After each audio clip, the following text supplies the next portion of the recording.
આ તો બધું મારા ભાઈએ તૈયાર કરી મેલી દો બો બંધીને ભાઈ શું હતો ને હેડો ભાઈ તો મારો કાલ પાણી મારશે પેલા હું આ 4 પટિયા પર હાલ દઉં અને હું મારા ભાઈને તો શીખતા નહીં મારા ભાઈ તો કાલ પાણી વાળા તો સાલા સાલ મારા ઘાસ માર દઉં કે ભાઈ ભાભી આવો તમારે ચાલે પાણી વાળ્યું પાણી વાળી મો આ 4 પટિયા પર લાવવાનો દે વાઘનું મારેલું છો હો તમે તમારે વાઘનું મારેલું ખો હા કોશા વાઘનું મારેલું ખાય છે પોતે શિકાર કરા હું સાક્યો ને સમ ગરમ થઈ ગયો જિંદગીમાં હળી જાતે ભાગી છે તમે અમે આ બધું ઠેકોણા કરીને આયા પાઇપો ગોઠવીને આયા અને વાળી લીધું તમે પણ તઈને પટિયા પર લાવવાનો છે મારા ભાઈ કાલ મારશે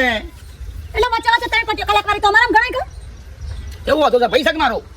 તમે હું બોલ કરો શરમ નહીં આવતી તો હું બાણ લેવા નીકળી એટલે જોઈ આ ડોહન ઇને ઠેકોણો નહીં માફ મોબાઈલ ભાભી કે ભાઈ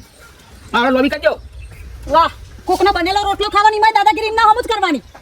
હું તો કહેવાનો મતલબ હું છે કહેવાનો મતલબ એમ છે કે અમાર પાણી વાળતું તો તમારે તો વાળી લેવાનું આવતું તો અરે વાળી તઈને પટિયા પર લાવવાનો છે મારા શું વધારે બાવું છે એટલે જ્યારે ત્યારે આપણો કોક હોય એટલે તમે વચ્ચે પહેરી જતા આવશો પાઇપો બોધવા તો જવું નહીં ખોટી દાદાગીરી કઈ જગા ભાઈ લાવ છો ઉભી રહા આ તમારા ભાઈને બતાવો પાવલાય લઈ જા આ થાટ આલ્યા જઈ જા ભાઈ ને